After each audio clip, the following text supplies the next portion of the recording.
کانفرنسیں ہوئی تھی، پہلی اور دوسری میں محمد علی جناح بھی شریک تھے، تیسری 1932 میں ہوئی اور وہ شریک نہیں ہوئے، اس لیے کہ وہ سیاست چھوڑ چکے تھے، وہ تو سیاست کو خیر بات کہہ کر اب پریکٹس کر رہے تھے۔ لیکن علامہ اقبال اس میں گئے تھے، وہاں موقع ملا، قریبی ملاقاتیں ہوئیں، گفتگویں ہوئیں، اور ان ملاقاتوں کے نتیجے میں یہی انجیکشن علامہ اقبال نے محمد علی جناح کے ذہن اور فکر کے اندر لگایا ہے کہ بات کرو اسلام کے احیاء کی، وہ چیز کہ جو مسلمانوں کے جذبات کے اندر گرمی پیدا کرے، حرارت پیدا کرے۔ اس حوالے سے یہ جو انجیکشن لگایا گیا ہے، اسی سے پھر یہ کہ ان کے مزاج کے اندر ایک تبدیلی آئی۔ کچھ اور لوگوں نے بھی انہیں کہا ہوا تھا، لیکن یہ کہ خاص طور پر یہ بات اقبال کی تھی، جس کی اپنی ایک حیثیت تھی۔ بہرحال 1934 میں ایم اے جناح واپس آ گئے، پھر انہیں مسلم لیگ کا تا حیات صدر بنا دیا گیا، پھر انہوں نے مسلم لیگ کو سنبھالا ذرا، لیکن 1936 کے الیکشن جو آئے یہاں پر، اس میں کانگریس پوری اوور ویلمنگ میجورٹی سے جیت گئی۔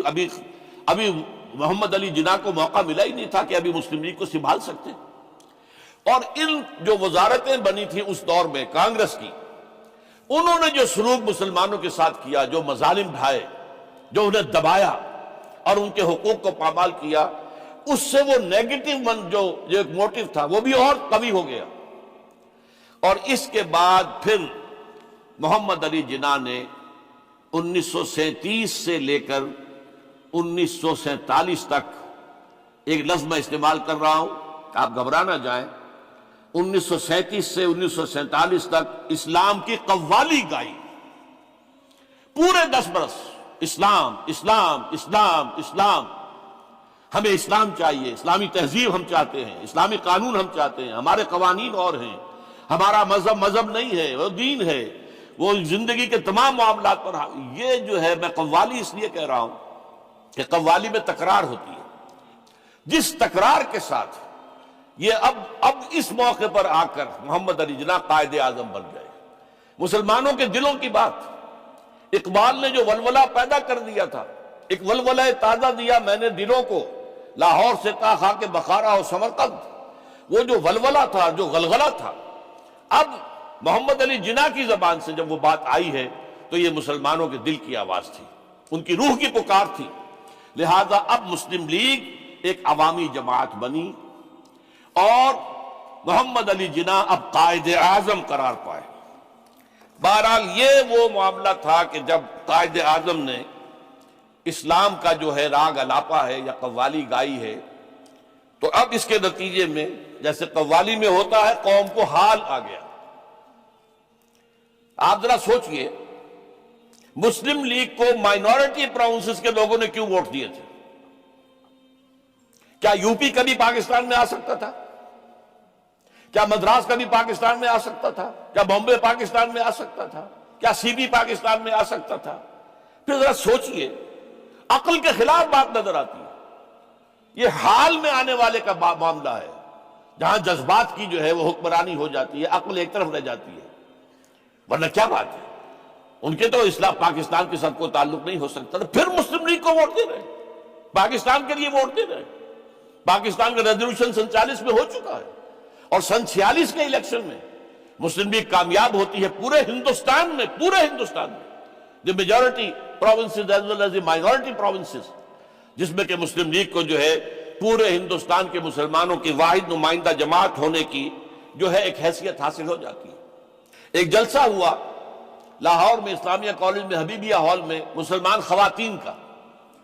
وہاں جو قائد اعظم نے الفاظ کہے ہیں، یہ پھر میں کہہ رہا ہوں، ذرا نوٹ کیجئے، یہ کسی خطیب اور کسی شعلہ بیان مقرر کے الفاظ نہیں ہیں، یہ قائد اعظم کے الفاظ ہیں۔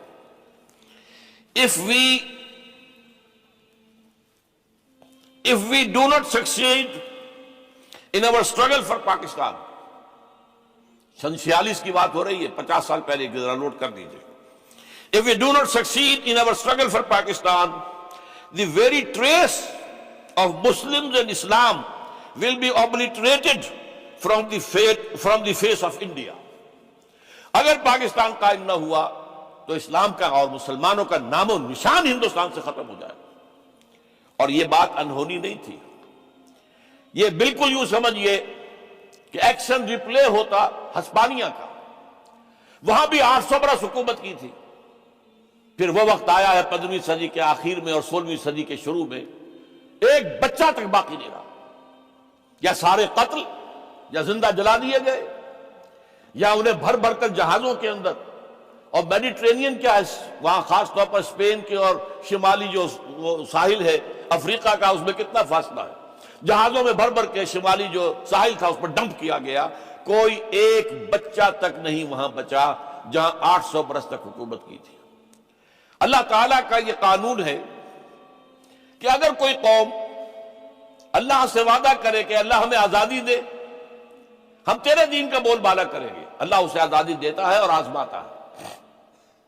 میں نے اس وقت آج جو شروع میں 2 آیات پڑھی تھی وہ مسلم لیگ کی تحریک اور تحریک پاکستان پر بہت منطبق ہوتی. سورہ انفال کی آیت ہے وَاذْكُرُوا إِذْ أَنْتُمْ قَلِيلٌ، یاد کرو جب کہ تم اقلیت میں تھے، تھوڑے تھے، تعداد کم تھی، وہ جو خوف کا ایلیمنٹ تھا. وَاذْكُرُوا إِذْ أَنْتُمْ قَلِيلٌ مُسْتَضْعَفُونَ فِي الْأَرْضِ، تمہیں زمین میں دبا دیا گیا تھا، ہندو ڈومینیٹ کر رہا تھا. تخافون ان یتخطفکم الناس، تمہیں خوف لاحق تھا. اور وہ یہ الفاظ میں بیچ میں ایڈ کر رہا ہوں کہ اگر ہندوستان اسی طرح آزاد ہو گیا 1 مین 1 ووٹ سے تو تمہیں تو ختم کر دیں گے، تمہیں اچک کر لے جائیں گے لوگ، ختم کر دیں گے. فآواکم، تو اللہ نے تمہیں پناہ دی. وأیدکم بنصرہ، اور تمہاری مدد کی اپنی نصرت سے. ورزقکم من الطیبات لعلکم تشکرون، اور تمہیں اپنی پاکیزہ رزق کے ذریعے سے تمہاری امداد کی تاکہ تم شکر کرو. شکر کیا تھا؟ اب وہ دین قائم کرو جس کا وعدہ کیا تھا، جس کے لیے دعائیں کی تھی، وہ دین قائم کرو. لیکن اس کے ساتھ ہی میں نے آپ کو آیت سنا دی، یہ سورہ اعراف کی ہے. اس میں یہ ہے کہ بنی اسرائیل نے حضرت موسیٰ سے شکایت کی تھی، اے موسیٰ تمہارے آنے سے پہلے بھی ہم پر یہ فرعونی جو ہے ظلم ڈھا رہے تھے، اور تمہارے آنے کے بعد بھی ہماری تقدیر میں تو کوئی تبدیلی نہیں ہوئی. تو حضرت موسیٰ نے جواب دیا عَصَىٰ رَبُّكُمْ أَن يُهْلِكَ عَدُوَّكُمْ، قریب ہے کہ تمہارا رب تمہارے دشمن کو ہلاک کر دے. یہ ہلاک کر دے، جان لیجئے ہندو کی ہلاکت تھی. مہاتما گاندھی چند مہینے پہلے کہہ چکا تھا کہ پاکستان صرف میری لاش پر بن سکتا ہے، اور پاکستان بنا. غور کیجئے ذرا پاکستان کیسے بن گیا. میری کتاب کا حوالہ دیا تھا عزیز ماکس سعید نے، استحکام پاکستان، میں نے اس میں شائع کیا یہ معجزہ تھا، کوئی کسی حساب کتاب میں آنا والا نہیں ہے. کہاں مسلمان قوم، کہاں عددی اعتبار سے 3 گنا ہندو، وہ تعلیم میں آگے، تنظیم میں آگے، ہر پیسے میں آگے، وہ تجارت میں آگے، صنعت میں آگے. اور پھر اس کے بعد نمبر 2 مسلمانوں کے نہایت مؤثر حلقے پاکستان کے خلاف. ابوالکلام آزاد جیسا جینیس وہ برہمو سماج کے زیر اثر آ گیا. اور گاندھی جو ہے وہ خود کہتا تھا کہ میں راجہ رام موہن رائے کا میں وہ چیلا ہوں. لیاقت علی خان کی شہادت کے بعد جو کہتے ہیں کہ اس کے بعد چراغوں میں روشنی نہ رہی، اسلام کا وہ کھیل ختم. کیا اسباب تھے، کون ذمہ دار ہے، یہ ایک علیحدہ بحث ہوگی. لیکن بحث مجموعی پوری قوم مسلمانان پاکستان ذمہ دار ہیں، مجرم ہیں کہ اس کے بعد اسلام کی طرف کوئی پیش رفت نہیں ہو سکے. اسلام کا نظام آف سوشل جسٹس، عدل، فریٹرنیٹی، ایکویلٹی اینڈ فریڈم کہاں ہے؟ آپ کو معلوم ہے کہ سیاست اور حکومت پر وہ پورا رنگ جو ہے سیکولرزم کا وہ چھایا ہوا ہے. اور نمبر 2 معیشت پر سود جس سے بڑھ کر کوئی گناہ اسلام کی روح سے نہیں ہے. کسی گناہ پر اللہ کی طرف سے چیلنج نہیں آیا، اس سود کے گناہ پر چیلنج ہے. اگر باز نہیں آتے ہو فَاذَنُوا بِحَرْبٍ مِّنَ اللَّهِ وَرَسُولِهِ، تو اللہ اور اس کے رسول کی طرف سے اعلان جنگ ہے تمہارے خلاف، الٹیمیٹم. اور کسی کے بارے میں نہیں آیا جس کے بارے میں حضور کی یہ حدیث بھی موجود ہے سنن ابی داؤد میں، الربا 70 حوباً، سود کے گناہ کے 70 حصے ہیں، کچھ چھوٹے ہیں کچھ بڑے ہیں. ایسروہا، اس میں سب سے ہلکا اس کے مساوی ہے ان ینکح الرجل امہ، کہ کوئی شخص اپنی ماں کے ساتھ زنا کرے. یہ سود. اور جس کو مفکر پاکستان علامہ اقبال نے جو کہا از ربا آخر چمی زائد فتن کسن داند لذت قرض حسن، اس سود کے بطن سے کیا چیز پیدا ہوگی؟ یہ ام الخبائث ہے. اس سے تو خبائث ہی وجود میں آئیں گے، فتنے ہی وجود میں آئیں گے. اگلی آیت فلما آتاہم من فضلہ، جب اللہ نے انہیں اپنے فضل سے نواز دیا، بخلوا بہ، اب بخل سے کام لیا. وتولوا، پیٹھ موڑ لی، وہم موردون، اعراض کیا. یہ وعدہ خلافی کی اب سزا کیا ہے؟ اگلی آیت میں فَعَاقَبَهُمْ نِفَاقًا فِي قُلُوبِهِمْ، تو اللہ نے سزا کے طور پر ان کے دلوں میں نفاق پیدا کر دیا. یہ سزا ہے آج جو امت مسلمہ پاکستانی کو اللہ تعالی کی طرف سے دی جا چکی ہے. نفاق. پہلا نفاق، نفاق باہمی. ہم ایک قوم ہوتے تھے، اب قومیتوں میں تحلیل ہو چکے ہیں. وہ ایک قوم کہاں ہے؟ ڈھونڈ اب ان کو چراغ رخ زیبا لے کر. اب تو عصبیتیں ہیں، صوبائی عصبیتیں ہیں، ایتھنک ہیں، علاقائی ہیں، لسانی ہیں، پھر مذہبی اختلافات ہیں، اور ان کی تلخی ہے. کہاں ہے وہ قوم؟ نفاق باہمی. سب سے پہلا نفاق باہمی 1971 میں 2 لخت ہوا پاکستان. تاریخ کی عظیم ترین ہزیمتوں میں سے ایک وہ تھی. اندرا گاندھی نے کہا we have avenged our 1000 years defeat، ہم نے اپنی 1000 سالہ شکست کا بدلہ چکا دیا، اور ہم نے 2 قومی نظریے کو بے آف بنگال کے اندر غرق کر دیا ہے. 93,000 مسلمان ہندوؤں کا قیدی، پرزنرز آف وار. 93,000. ہمارا کتنا اسلحہ ان کے ہاتھ لگا تھا. ہمارے جو پھر بہرحال تھا وہ پاتال کو آ چکا تھا. وہ تو میں تفصیل میں نہیں جا سکتا، وقت زیادہ ہو گیا ہے. تو پاکستان اسی وقت ختم ہو سکتا تھا، اس لیے کہ مغرب پاکستان پر بھی سارے ہمارے ڈیفنسز ٹوٹ چکے تھے. سیالکوٹ سیکٹر ٹوٹ چکا تھا، راجستھان سیکٹر ٹوٹ چکا تھا. صرف ایک ٹکا خان ٹاسک فورس لے کر بیٹھا ہوا تھا، اور وہ تھا سلیمان کی ہیڈ ورکس میں. بس ایئر فورس ہماری پیرالائز ہو چکی تھی. وہ تو اللہ نے ابھی ہمیں مہلت دینی تھی. چھوٹا عذاب دکھایا تھا، وَلَنُذِيقَنَّهُم مِّنَ الْعَذَابِ الْأَدْنَىٰ دُونَ الْعَذَابِ الْأَكْبَرِ لَعَلَّهُمْ يَرْجِعُونَ. ہم انہیں بڑے عذاب سے پہلے چھوٹے عذاب کا مزہ چکھائیں گے تاکہ شاید کہ جاگ جائیں، ہوش میں آ جائیں، لوٹ آئیں. لَعَلَّهُمْ يَرْجِعُونَ. تم جانتے ہو جب مجھے یہ احساس ہوتا ہے کہ پاکستان بن چکا ہے تو میری روح کو کس قدر اطمینان ہوتا ہے. یہ مشکل کام تھا اور میں اکیلا اسے کبھی نہیں کر سکتا تھا. میرا ایمان ہے کہ یہ رسول خدا صلی اللہ علیہ وسلم کا روحانی فیض ہے کہ پاکستان وجود میں آیا. اب یہ پاکستانیوں کا فرض ہے کہ وہ اسے خلافت راشدہ کا نمونہ بنائے تاکہ خدا اپنا وعدہ پورا کرے اور مسلمانوں کو زمین کی بادشاہت دے. معلوم ہوا قائد اعظم کے علم میں وہ احادیث بھی تھیں جن میں یہ پیشن گوئی ہے کہ قیامت سے قبل پوری دنیا میں نظام خلافت قائم ہوگا اور امت محمد صلی اللہ علیہ وسلم کی حکومت قائم ہوگی. Tables will be turned. ابھی جو ہو رہا ہے وہ یقیناً جو ہے اور حالات خراب سے خراب تر بھی آئیں گے. ابھی اور کچھ روز فضاؤں سے لہو برسے گا، لیکن in the long run the tables will be turned, اور ہوگا. تو اس کی خبر دی ہے محمد رسول اللہ صلی اللہ علیہ وسلم نے. 2 عظیم شخصیتیں مسلمانوں نے ہند کے اندر پیدا ہوئی. ان دونوں کو ہم کہہ سکتے ہیں کو فاؤنڈرز آف پاکستان. ایک علامہ اقبال جو مفکر، فلسفی، دانشور، شاعر، اور دوسرے مسٹر ایم اے جناح. میں وضاحت کر دوں کہ میری تقریر کے اس حصے میں لفظ قائد اعظم استعمال نہیں ہوگا. قائد اعظم وہ بعد میں بنے. ایک طویل عرصے تک وہ مسٹر ایم اے جناح تھے. اس کی میں کچھ تھوڑی سی تشریح ابھی آپ کے سامنے کر دوں گا. تو اس دور کے حوالے سے جب بات ہوگی تو میں مسٹر جناح یا مسٹر ایم اے جناح کہوں گا، قائد اعظم نہیں. تو دوسری طرف مسٹر ایم اے جناح تھے جو بیرسٹر تھے، وکیل تھے، اور ساتھ ہی ایک سیاسی کارکن بھی تھے۔ ان کی شخصیتوں کے بعض پہلو جو ہے بہت دلچسپ ہے، بہت مختصر میں ان کا اشارہ کر رہا ہوں۔ دونوں بہت ہی یوں سمجھیے کہ قریبی ہم عصر۔ علامہ اقبال جو ہے مسٹر جناح سے صرف 10.5 مہینے چھوٹے تھے۔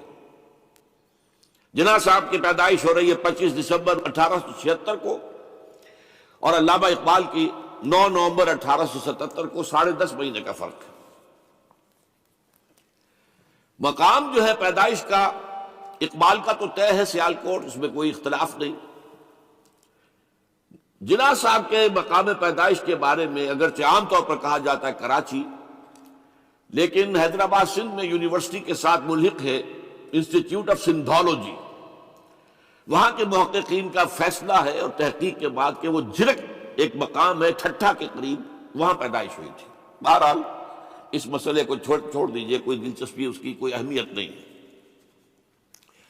ایک البتہ بات ذرا دلچسپی کی بھی ہے، علامہ اقبال کے بارے میں معلوم ہے ان کا پس منظر خاندانی جو تھا وہ کشمیری پنڈت، کوئی اختلاف نہیں۔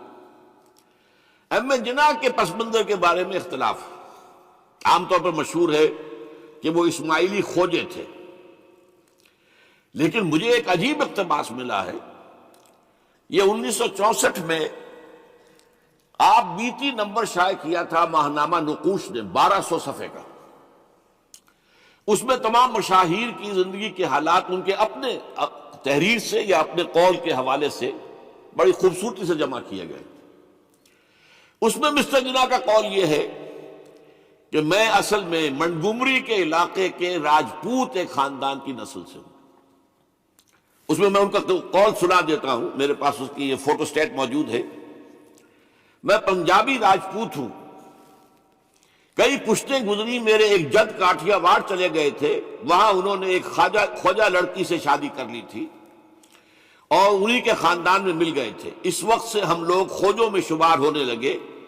میرے وہ جد جو کاٹھیا واڑ چلے گئے تھے ضلع منٹگومری کے رہنے والے تھے۔ اب اس کا حوالہ کیا ہے؟ یہ بات قائد اعظم کے منہ سے اس وقت نکلی جب نواب صاحب باغپت نے کہا کہ آپ کا خاندان تو تجارت پیشہ ہے، پھر آپ میں یہ گھن گرج کہاں سے آئی؟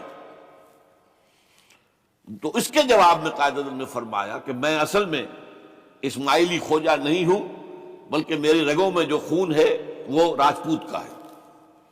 اور اس کے راوی ہے صغیر احمد عباسی، پرائیویٹ سیکریٹری نواب صاحب چھتاری۔ بہرحال یہ ایک دلچسپی کی بات تھی اور کوئی اہمیت اس کی خاص نہیں ہے۔ البتہ ایک اور بات جس کی اہمیت ہے، علامہ اقبال کے خاندانی اثرات میں مذہبی روح، مذہبی جذبہ جو ہے وہ بڑا گہرا تھا۔ ان کے والد شیخ نور محمد صوفی مزاج بزرگ تھے، نماز روزے کی پابندی والی معاملہ تو تھا ہی 100%، لیکن ان کا مزاج صوفیانہ تھا۔ والدہ بہت نیک۔ پھر ان کی ابتدائی تعلیم جو ہے جس ماحول میں ہوئی ہے، علامہ میر کاشمیری بہت بڑے عالم، بہت بڑے جو ہے مدرس، ان کا فیض حاصل ہوا ہے۔ تو یہ اقبال کی تربیت کے اندر، ابتدائی تربیت کے اندر مذہب کا حصہ کافی تھا۔ ایسی کوئی چیز محمد علی جناح کے معاملے میں ہمارے علم میں نہیں۔ جناح پونجا ان کے والد تھے اور ایک عام درجے کے کاروباری تھے، چمڑے کا کاروبار کرتے تھے، لیکن اس میں شک نہیں کہ ذہانت، فطانت، محنت، مشقت میں محمد علی جناح بہت آگے تھا، بہت آگے تھا۔ اس نے 16 سال کی عمر میں میٹرک تو کیا، لیکن پھر ذرا غور کیجئے 20 سال کی عمر میں انگلستان سے بیرسٹری کر کے واپس آ گیا۔ 20 سال کی عمر، اور آتے ہی پریکٹس شروع کی کراچی میں۔ کراچی میں پریکٹس نہیں چل سکی، جمی نہیں، تو پھر چلے گئے بمبئی، اور بمبئی میں ان کی پریکٹس جو ہے وہ جم گئی۔ اب یہاں سے معاملہ جو آگے کا ہے وہ بہت اہم ہے۔ محمد علی جناح کا مزاج بنیادی طور پر سیکولر اور نیشنلسٹ تھا۔ چنانچہ 1906 میں جب مسلم لیگ قائم ہوئی ہے، وہ مسلم لیگ میں شامل نہیں ہوئے، ان کا کہنا یہ تھا کہ اس کا نصب العین بلند نہیں ہے، اس کا مقصد اعلیٰ نہیں ہے۔ یہ کیا؟ یہ صرف اپنی جداگانہ نمائندگی کے حصول پر اور انگریز کو اپنی وفاداری کا یقین دلانا، یہ کوئی اونچا نصب العین تو نہیں ہے۔ اس کی بجائے وہ کانگریس میں تھے، اور دادا بھائی نورو جی جو صدر تھا کانگریس کا، اس کے سیکریٹری تھے۔ اس کے بعد بھی 7 برس تک وہ مسلم لیگ میں شامل نہیں ہوئے۔ 1913 میں جب مسلم لیگ نے بھی خود اختیاری کے حصول کو اپنا نصب العین بنا دیا، تب مسلم لیگ میں شامل ہوئے، اور وہ بھی مولانا محمد علی جوہر کے بہت اصرار پر۔ اس کے بعد بھی 1920 تک انہوں نے ڈوول ممبرشپ برقرار رکھی، کانگریس کے بھی مسلم لیگ کے بھی، اور اس پورے عرصے میں ان کا سارا رول یہ تھا کسی طرح ہندوؤں اور مسلمانوں کے درمیان مصالحت ہو جائے، کسی طرح کوئی فارمولہ طے ہو جائے جو ایگریڈ اپون ہو، جس سے مسلمانوں کی تشویش بھی ختم ہو، انہیں بھی کچھ اطمینان ملے کہ ہمارا مستقبل جو ہے وہ بہت خطرے میں نہیں ہے، ہمیں کوئی اطمینان حاصل ہو جائے۔ اس کے لیے کوئی فارمولہ بنے، کسی طریقے کی محنت کی جائے، اس کے لیے جو سر توڑ کوشش انہوں نے کی ہے۔ اور جان لیجئے کہ ان کے ذہن کے اندر، جیسا کہ میں نے کہا ہے، وہ انداز جو ہے وہ سیکولر اور نیشنلزم کا بہت گہرا تھا۔ ان کو ان کی ان خدمات کے طفیل میں کہا گیا ایمبیسڈر ہندو مسلم اتحاد کا سفیر، اور یہ کہنے والا کون؟ گوکھلے۔ لیکن یہ کہ انہیں قدم قدم پر مایوسی کا سامنا کرنا پڑا۔ انہوں نے بڑی محنت کر کے، چونکہ 1920 تک ان کے پاس ڈوول ممبرشپ تھی، تو کوشش کی کہ کانگریس کا اور مسلم لیگ کا اجلاس ایک ہی مقام پر ہو، تاکہ لیڈروں کا آپس میں میل جول، گفتگو، وہاں پہ ان کے بھی سارے لیڈر آئے ہوئے ہوں، ادھر کے بھی آئے ہوئے ہوں، تو اس سے یہ کہ گفت و شنید سے کوئی راستہ نکل آئے۔ چنانچہ 1915 میں بمبئی میں اجلاس ہوا، اور 1916 میں لکھنؤ میں، اور لکھنؤ میں پہلی مرتبہ ہندوؤں نے کچھ مسلمانوں کے اس مطالبے کو تسلیم کیا کہ انتخابات جو ہیں جداگانہ اصول پر ہوں گے، مسلمانوں کو ان کی جو تعداد ہے آبادی کی اس کی نسبت سے سیٹیں ملیں گی۔ یہ جناح کی بہت بڑی کامیابی تھی۔ لیکن اس کے پس منظر میں نوٹ کیجئے ایک اور چیز تھی بڑی اہم۔ سن 1918-19 سے ایک عظیم تحریک ہندوستان میں شروع ہو چکی تھی، تحریک خلافت۔ کیونکہ خلافت عثمانیہ کو ختم کرنے کے لیے بڑی سازشیں چل رہی تھی، یہودی سرگرم تھے، اور برطانیہ کے ذریعے سے وہ چاہتے تھے کہ اس کو جو ہے وہ ختم کیا جائے، خلافت کو۔ اس وقت ہندو اور مسلمان ایک ہو گئے تھے۔ گاندھی خلافت کی تحریک میں شریک ہوا، حالانکہ کہاں گاندھی کہاں خلافت، کیا ان میں رشتہ کیا ہے؟ لیکن اسے اندازہ ہو گیا تھا کہ اگر ہم نے مسلمانوں کا ساتھ اس وقت نہیں دیا، جبکہ پورا ہندوستان گونج رہا تھا، بولی اماں محمد علی کی جان بیٹا خلافت پہ دے دو، ساتھ ہیں تیرے شوکت علی بھی، جان بیٹا خلافت پہ دے دو، پورا ہندوستان۔ ایک عظیم تحریک تھی، اس میں کوئی شک نہیں، بہت بڑی تحریک۔ لہذا اس پس منظر میں اسی کا اثر میں سمجھتا ہوں یہ ہوا کہ لکھنؤ پیکٹ ہوا 1916 میں، اور قائد اعظم کو اس میں کچھ سہولت جو ہے وہ نظر آ گئی، اپنی کامیابی کی شکل نظر آئی۔ لیکن جیسے ہی تحریک خلافت ختم ہوئی، ختم تو اس لیے ہو گئی کہ مصطفیٰ کمال پاشا نے خود ختم کر دی خلافت۔ وہ تو جیسا کہ پھر علامہ اقبال نے بھی کہا تھا، چاک کر دی ترک ناداں نے خلافت کی قبا، سادگی اپنوں کی دیکھ، اوروں کی عیاری بھی دیکھ۔ بہرحال خلافت ختم ہو گئی تو وہ سارا جوش خروش وہ سارا ختم ہو گیا۔ اس لحاظ سے یہ ہے کہ صورتحال تبدیل ہو گئی، اور اب ہندوؤں کے اندر دوبارہ وہ اپنی جو عصبیت اور مسلمانوں کے خلاف ان کے اندر جو جذبات تھے وہ اوپر ابھر کر آئے۔ چنانچہ 1928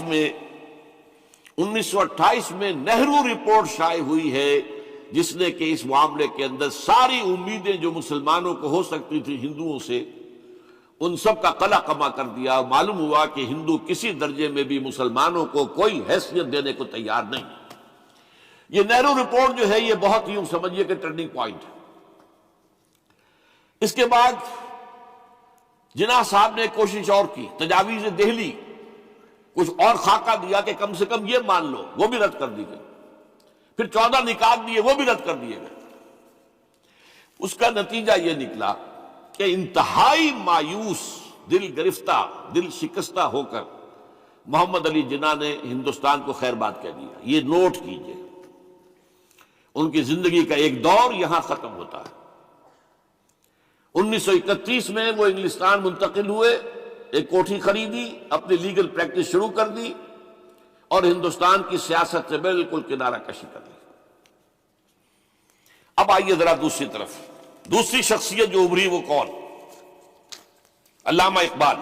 میں عرض کر چکا ہوں کہ ان کی ابتدائی تعلیم میں اور خاندانی پس منظر کے اندر مذہبی اثرات بڑے گہرے تھے۔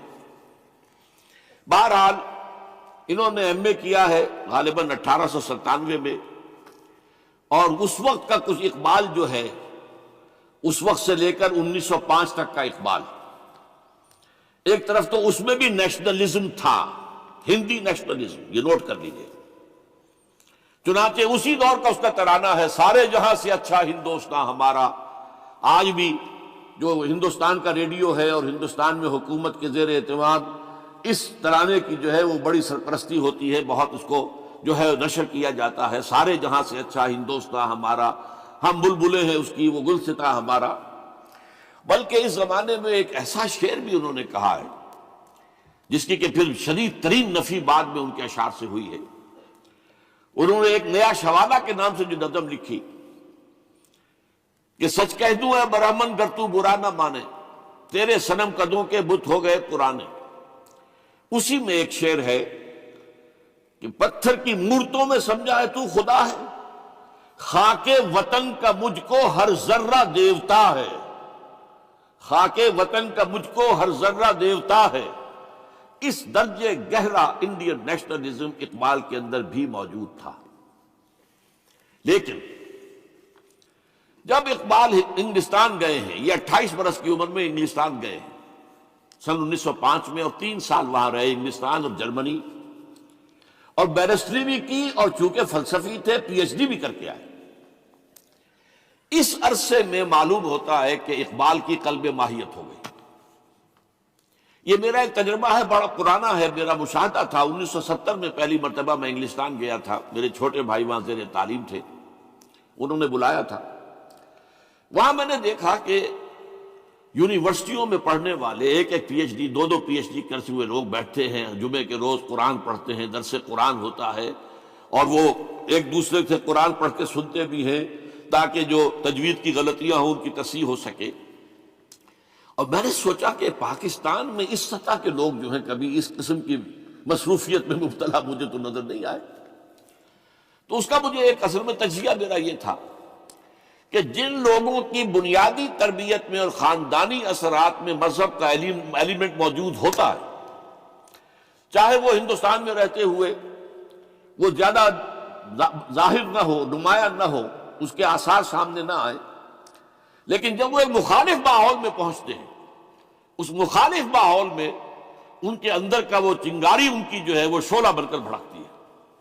چنانچہ یہ معاملہ میں نے پھر بعد میں امریکہ میں بھی دیکھا، ہر جگہ دیکھا ہے کہ وہاں 2 نتیجے ہوتے ہیں، یا تو یہ کہ ایک آدمی ڈاؤن دی ڈرین گیا، تو وہاں کی تہذیب میں رگا گیا شراب اور یہ اور وہ اور رقص اور سب یہ ساری چیزیں آ گئی، اور یا پھر جو بچ گیا جس کے اندر دین کا کوئی حمیت کا شائبہ تھا، وہ پھر بھڑکتا ہے، پھر وہ ایکٹیوسٹ ہوتے ہیں، وہ کام کرتے ہیں۔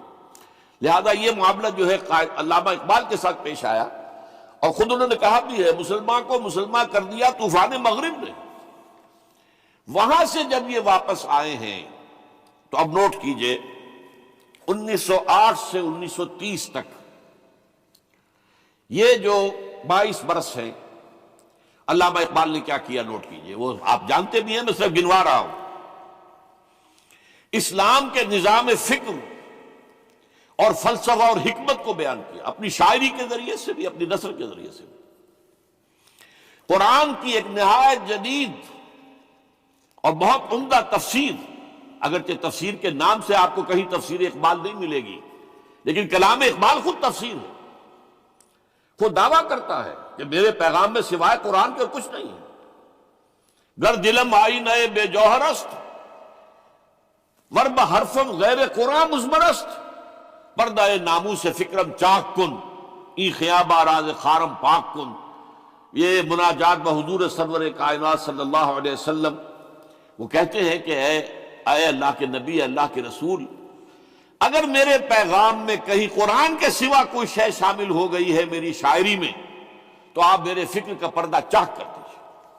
روز محشر خار و رسوا کن مرا، اور قیامت کے دن مجھے ذلیل اور خار کیجیے گا، اور بے نصیب از بوسہ پاک ان مرا، اور مجھے اپنی قدم بوسی سے محروم کر دیجیے گا۔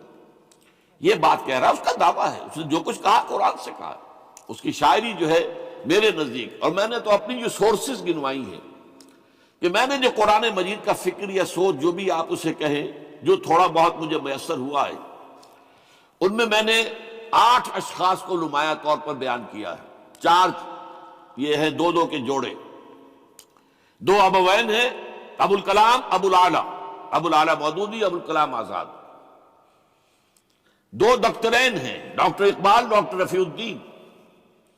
2 شیخین ہیں، شیخ الہند مولانا محمود حسن، جن کا ترجمہ ہے قرآن مجید کا، اور اس پر حواشی ہے شیخ الاسلام شبیر احمد عثمانی کی۔ 2 ہی عین مولانا فراہی اور مولانا اصلاحی، جنہوں نے قرآن مجید کے مضامین کے اندر جو اندرونی نظم ہے اسے واضح کیا۔ علامہ اقبال میری ایک بہت بڑی سورس ہے، بلکہ سب سے زیادہ گہرا اثر مجھ پر جو ہے بچپن سے جو ہوا ہے وہ تو علامہ اقبال کا ہے۔ 5ویں جماعت کا طالب علم تھا جب ان کا یہ شعر میرے ذہن میں کہیں چپک کر رہ گیا ہے، جواب شکوہ کا، وہ زمانے میں معزز تھے مسلمان ہو کر، اور تم خار ہوئے تارک قرآن ہو کر۔ پھر علامہ اقبال نے مغربی فکر پر شدید تنقید کی، بہت بڑا ناقد، اور خاص طور پر مغربی تہذیب جو ہے اس کی نفی کی۔ یہ سارا کام کیا، اور اس سب سے بڑھ کر وہ تجدید ملت اسلامی کا علمبردار بن کر سامنے آیا۔ اس نے خوشخبری دی کہ دنیا میں اسلام کے غلبے کا دور آنے والا ہے۔ ملت اسلامیہ جو اس وقت دبی ہوئی ہے، پسی ہوئی ہے، پوری دنیا میں پامال ہے۔ آپ کو معلوم ہے کہ پہلی جنگ عظیم کے بعد کیا صورت ہو گئی تھی؟ سلطنت عثمانیہ کی جب دھجیاں بکھیر دی گئی، اور کولونیل امپیریلزم جو ہے پورے عالم اسلام پر حکمران تھا، پورا عالم اسلام جو ہے محکوم، اگرچہ یہ دبے ہوئے ہیں، پسے ہوئے ہیں، گرے ہوئے، لیکن ان کا دوبارہ غلبہ ہوگا، یہ ابھریں گے، ملت اسلامیہ کی تجدید ہوگی، اسلام کی نشأت ثانیہ ہوگی، اسلام کے روشن مستقبل کے مبشر بن کر علامہ اقبال سامنے آئے۔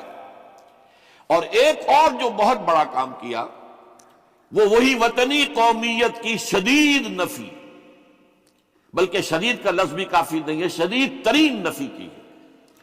اس لیے کہ اس وقت وطنی قومیت جو ہے اس وقت مسلمانوں کو اپنے اندر انگلف کرنے کے لیے پوری قوت کے ساتھ زور لگا رہی تھی۔ میں نے علامہ اقبال کے حوالے سے جو باتیں کی ہیں کہ احیاء فکر اسلامی اور تجدید ملت اسلامی، اس کے ساتھ ساتھ ہندوؤں میں کیا ہو رہا تھا اس دور میں، ان کے ہاں بھی ان کی مذہبی تجدید کا عمل بڑی شدت کے ساتھ شروع ہوا۔ اس میں بھی چند ناموں کا میں تذکرہ کرنا چاہوں گا۔ بنکم چٹرجی، اس نے بندے ماترم کا یہ جو ترانہ ہے آج بھی بھارت کے اندر مجبور کیا جا رہا ہے مسلمانوں کو بھی کہ وہ بھی اسکولوں کے اندر یہ ترانہ پڑھیں، اور ابھی مسلمان رجسٹ کر رہے ہیں۔ اس میں وہ زمین کی بندگی، بھارت ماتا ہم تیرے بندے ہیں، اور یہ جو ہے ہندو رینائسنس کا ایک بہت بڑا جو ہے یوں سمجھیے کہ علم بردار۔ پھر دوسری شخصیت سامنے آئی، راجہ رام موہن۔ یہ شخص بہت بڑا فاضل، بڑا عالم، 10 کے قریب زبانیں جو ہیں ان کا ماہر، جس میں یورپینز بھی اور ایسٹر بھی۔ پھر یہ کہ یہ مسلمانوں کا ہمدرد بن کر آیا۔ انگریز نے جب یہاں پر ان کے پادریوں نے تثلیث کی تلقین شروع کی ہے، تو آئینہ توحید کے نام سے اس نے کتابچہ لکھا اس کی نفی کے لیے۔ اس حوالے سے یہ کچھ ایسی شخصیت بننے کی کوشش کر رہا تھا کہ مسلمان بھی اس کو قبول کرے، اور اس کے بعد پھر اس نے برہمو سماج کے نام سے ایک ادارہ قائم کیا۔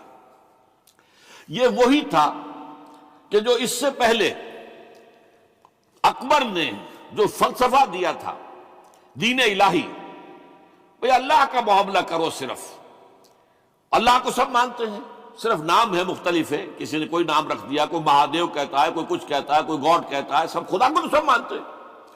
یہ جو رسالت کا معاملہ ہے اور شریعت کا معاملہ ہے، یہ فساد کی جڑ ہے۔ رسالت کی بنیاد پر شریعتیں مختلف، عبادتیں مختلف، ذرا اس کو پیچھے ڈالو۔ تو دین اکبری یا دین الہی اس کا نام تھا، اس کے اندر بھی در حقیقت کوشش یہ تھی کہ تمام مذاہب کو ایک ہاون دستے میں ڈال کے اور اس کو کوٹ کے اور چھان پیس کے ایک صفوف بنا کر ایک کامن مذہب ہندوستان کا وجود میں لایا جائے۔ بہرحال اس وقت اللہ تعالیٰ نے کھڑا کیا ہے حضرت مجدد الفسانی رحمۃ اللہ علیہ کو، کہ جنہوں نے اس فتنے کی سرکوبی کی۔ اس نے بھی مجلس ایزدی کے نام سے ایسا ہی ادارہ شروع کیا، اور یہ گویا کہ ٹھنڈی چھری کے مانند، اس لیے کہ اسلام کا دار و مدار تو رسالت پر ہے۔ بقول اقبال بمصطفیٰ برسا خویش را کے دی ہمہ اوست، اگر بہول نہ رسیدی تمام بول آبیست۔ اسلام کا تو سارا معاملہ، دین جو ہے اس کا سارا جو مدار دار و مدار ہے وہ رسالت پر ہے، نبوت پر ہے، اسی پر شریعت کا سارا دار و مدار ہے۔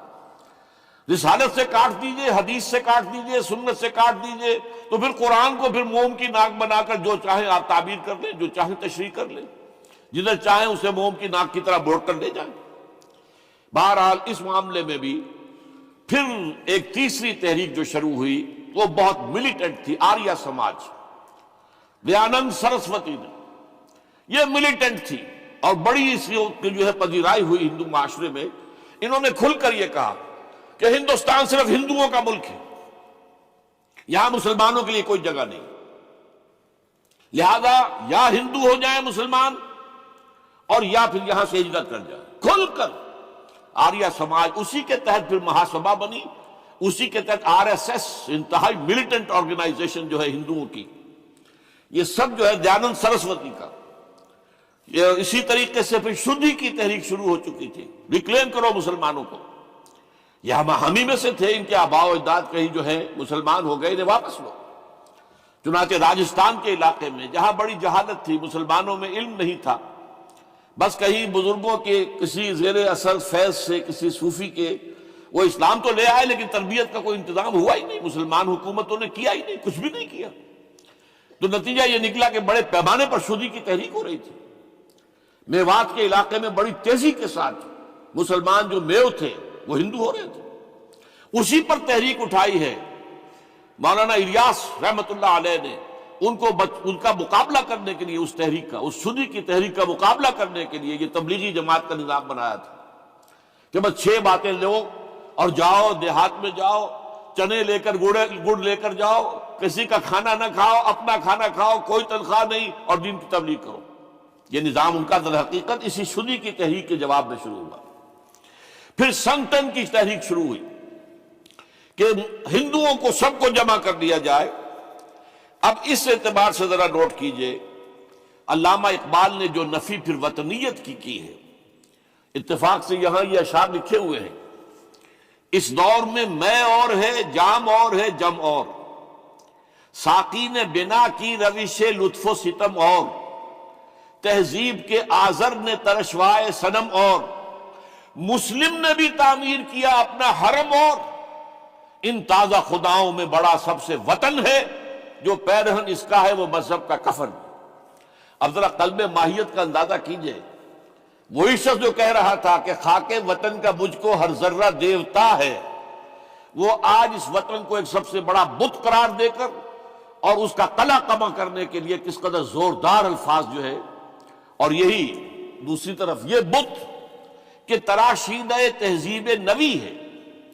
یہ جو نیشن سٹیٹ کا تصور ہے، یہ 18ویں صدی سے یورپ میں شروع ہوا۔ نیشن سٹیٹ، ایک ملک میں رہنے والے سب شہری ہیں، برابر ہیں، اور ان کے اندر مذہب کا اختلاف ہو یہ اس کا کوئی حیثیت نہیں، مذہب تو پرائیویٹ معاملہ ہے، ہاں جو سرکاری سطح پر ہوگا معاملہ، اجتماعی معاملات جو ہے وہ کسی مذہب سے طے نہیں ہوں گے۔ یہ نیشن سٹیٹ کا تصور، یہ بت کہ تراشیدہ تہذیب نوی ہے، غارت گرے کاشانہ دین نبوی ہے، بازو تیرا توحید کی قوت سے قوی ہے، اسلام تیرا دیس ہے تو مصطفی ہے، نہ زارہ دیری نہ زمانے کو دکھا دے، اے مصطفی خاک میں اس بت کو ملا دے۔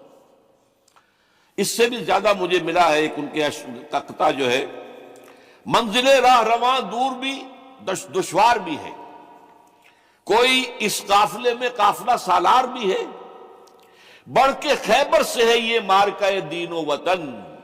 خیبر، غزوہ خیبر سے کہیں بڑھ کر یہ دین و وطن کا مارکہ، کہ ہمارے نزدیک ہماری قومیت کی بنیاد ہمارا دین۔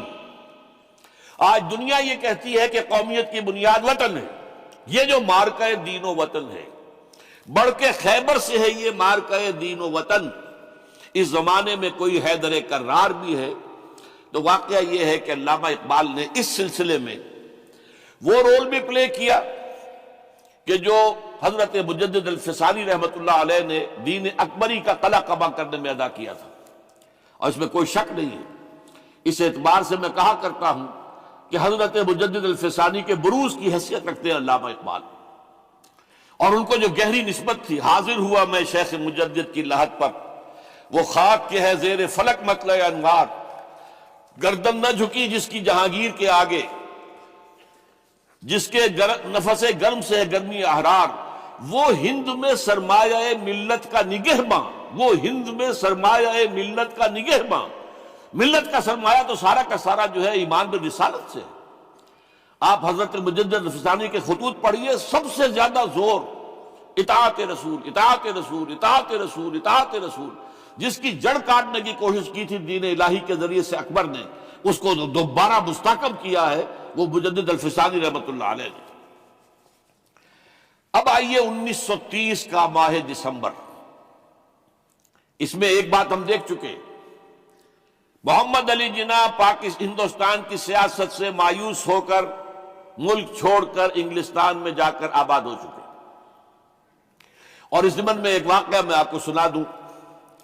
ایس ایم اکرام صاحب کا نام بہت سے حضرات کے علم میں ہوگا، ان کی 3 کتابیں جو ہے بڑی مارکت الآراء ہیں، آب کوثر، موج کوثر، روض کوثر۔ ادارہ ثقافت اسلامیہ کے ڈائریکٹر رہے بہت عرصے تک، بہت پڑھے لکھے آدمی تھے۔ وہ آکسفورڈ میں پڑھتے تھے اس زمانے میں۔ وہ لندن گئے، انہوں نے محمد علی جناح صاحب سے ملاقات کی اور کہا کہ آپ کیوں چھوڑ کر آ گئے ہندوستان؟ ہندوستان کے مسلمانوں کو آپ کی رہنمائی کی ضرورت ہے۔ تو جواب جو تھا محمد علی جناح کا وہ نوٹ کرنے کے قابل ہے۔ ہندوز آر انکوریجیبل، یہ ہے جو نتیجہ نکالا تھا محمد علی جناح نے۔ یوں سمجھیے کہ 24 برس کی محنت شاقہ کہ کوئی اتحاد کا فارمولہ طے ہو جائے، کوئی بنیاد ہو جائے، کوئی ہمارے مابین متفق علیہ اسکیم بن جائے، لیکن جس درجے مایوس ہوا ہے شخص، ہندوز آر انکوریجیبل، یہ ناقابل اصلاح ہے۔ اور مسلمانوں کا حال یہ ہے کہ ان کا ایک لیڈر جو بات مجھ سے کرتا ہے صبح کو، وہ شام کو ڈپٹی کمشنر کو بتا دیتا ہے۔ تو اب میں ایسی قوم کی رہنمائی کیسے کروں؟ تو یہ میں نے آپ کو یہ واقعہ بھی سنا دیا کہ وہ مایوسی کا عالم کیا تھا۔ لیکن اب جو ہے 1930 میں، جبکہ مسلم انڈیا کا ایک سورج تو غروب ہو گیا تھا، مغرب میں جا کر بیٹھ گیا، مغرب میں سورج غروب ہوتا ہے، ایم اے جناح تو وہاں بیٹھ گئے۔ ایک سورج اب طلوع ہوا ہے مسلم لیگ کے پلیٹ فارم پر، یہ ہے علامہ اقبال۔ 1930 کا جو ان کا خطبہ ہے الہ آباد کا، وہ بہت اہم، بہت اہم، بہت اہم۔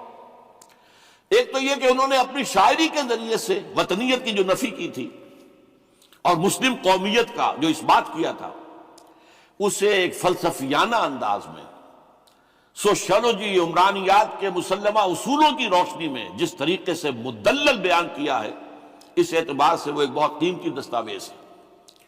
لیکن اس کے ساتھ ہی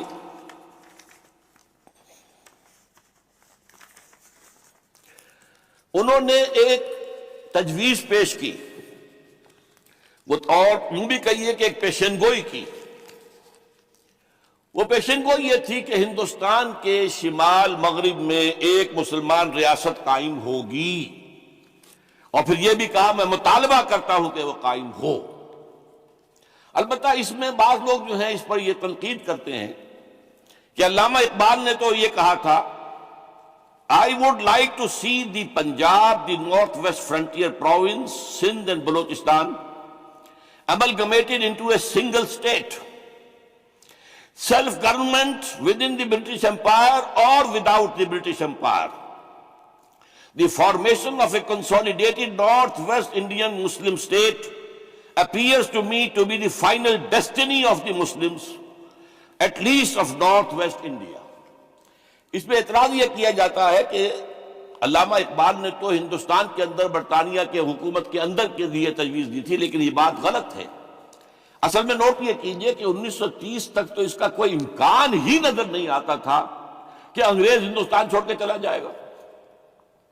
تو اس وقت کے لیے ان کی تجویز یہ تھی کہ ہندوستان میں ایک صوبہ بنا دیا جائے، یہ آج کا پاکستان، یا یوں سمجھیے کہ جو کچھ عرصے پہلے 1 یونٹ بنا تھا، برٹش انڈیا میں بھی یہ 1 یونٹ کی حیثیت سے ایک سٹیٹ بن جائے، تاکہ اس علاقے میں مسلمانوں کے اندر جو کچھ قومیتی کچھ تھوڑا فرق ہے، کلچر کا فرق ہے، کچھ ان طرح کی چیزیں، زبانوں کا فرق ہے، تو یہ جو ہے مل جل کر ان کے اندر ایک قوم کا تصور جو ہے باقاعدہ پیدا ہو جائے۔ اسی لیے وہ کہتے ہیں I demand the formation of a consolidated Muslim state in the best interest of India and Islam.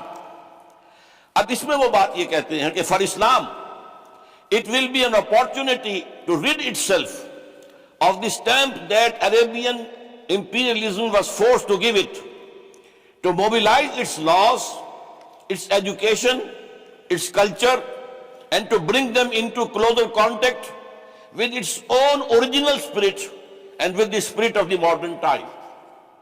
وہ کہتے ہیں کہ اگر ایسا ہو گیا، ایک تو یہ کہ ڈیسٹنی ہے، ہوگا رہے گا، شمال مغربی ہند کے اندر ایک مسلمان ریاست قائم ہو کر رہے گی۔ اب یہ پروفیسی بھی تھی، پیشن گوئی، اور یہ بھی کہ میں مطالبہ کرتا ہوں، ایک تجویز بھی تھی، لیکن اس کا جو اصل عنصر ہے، جو میرے نزدیک جو انقلابی حصہ ہے، جہاں تک ہندوستان کی جو تقسیم کا معاملہ ہے، یہ اور بھی بہت سے لوگوں کی طرف سے یہ باتیں آتی رہی تھی۔ میرے پاس یہاں پہ 14 نام لکھے ہوئے ہیں جنہوں نے ہندوستان کی تقسیم کا تذکرہ کیا، لیکن جس انداز میں، جس پلیٹ فارم پر آل انڈیا مسلم لیگ کا جو اینول سیشن ہے اور اس میں صدر کی حیثیت سے خطبہ دے رہا ایک شخص، تو یہ حیثیت جو ہے یہ بہت نمایاں، اور اس میں جس انداز میں بات کہی گئی ہے اس میں جو ایک پازیٹیو عنصر ہے۔ اگر ایسا ہو گیا، ایک نارتھ ویسٹ آف انڈیا میں مسلمان ریاست قائم ہو گئی، تو ہمیں ایک موقع مل جائے گا کہ عرب امپیریلزم، اب نوٹ کیجئے، عرب امپیریلزم سے مراد کیا ہے؟ عربوں کا دور ملوکیت۔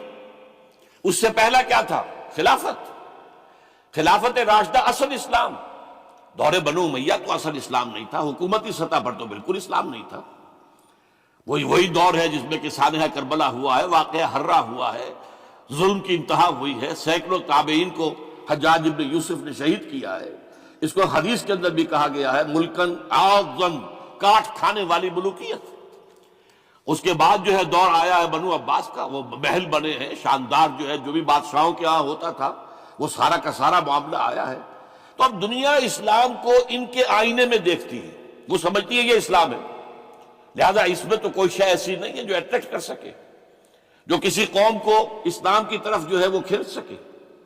تو یہ جو امپریشن ہے جو کہ اس دور ملوک کی عرب امپیریلزم کا لفظ استعمال کیا ہے، اسلام کے چہرے پر جو بدنما داغ اور دھبے آ گئے ہیں، انہیں ہٹا کر وہ جو اس کی اوریجنل پیورٹی ہے، اور ظاہر بات ہے کہ دور ملوکیت سے پہلے خلافت راشدہ، تو گویا کہ اس میں اگرچہ نام خلافت راشدہ کا نہیں لیا گیا ہے، لیکن یہ ہے کہ بات مراد وہی ہے، لیکن اور اس میں بھی جو بڑی حکیمانہ بات ہے کہ ہم اس کو bring them into closer contact with its own original spirit، جو اصل اسلام کی اصل روح ہے، and with the spirit of the modern times، اس زمانے کے جو تقاضے ان کے مطابق اجتہاد کے دروازے کو کھول کر، اور ہم ایک ایسا نظام جو ہے وہ یہاں پر قائم کریں۔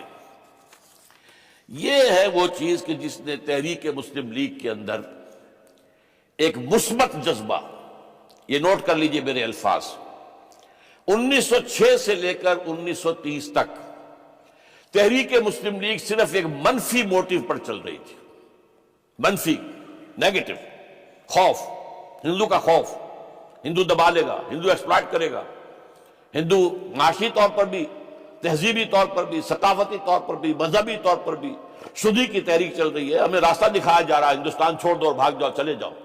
یہ سارا خوف کا عنصر تھا، اور اس میں تحفظات تلاش کرنے، کوئی ایسی یقین دہانیاں کہ وہ مسلمانوں کے حالات بہتر ہو جائیں، اس کے علاوہ کوئی اور موٹیو نہیں تھا، یہ منفی موٹیو تھا۔ اور اس کی وجہ ساتھ ہی یہ ہے کہ مسلم لیگ اس وقت تک کوئی عوامی جماعت تھی ہی نہیں، بلکہ کچھ خواص جو اونچے لوگ، نوابوں اور نوابزادوں اور ان ایسے لوگوں کی جو ہے یہ ایک جماعت تھی۔ لیکن سن 30 میں جو یہ انجیکشن لگا ہے یہ پازیٹیو ہے۔ اس کی مثال میں دیا کرتا ہوں کہ کوئی مریض پڑا ہوا اپنے بیڈ پر اور گلوکوز کی بوتل لگی ہوئی ہے اور ایک ٹیوب چل رہی ہے، تو اس کے اندر ہی کوئی اب انجیکشن لگانا ہے تو اس ٹیوب میں لگا دیتے ہیں، یہ ایسا نہ ہو کہ کوئی اور پرک دینی پڑے مریض کو اور اسے تکلیف ہو۔ تو گویا کہ مسلم لیگ کا جو بھی وہ ایک نظام تھا اس میں ایک انجیکشن لگایا ہے علامہ اقبال نے 1930 کے خطبے میں۔ اگلی بات، اس کے بعد یہی انجیکشن علامہ اقبال نے لندن میں مسٹر محمد علی جناح کے ذہن و فکر میں لگایا ہے۔ اس کا واقعہ کیا ہے؟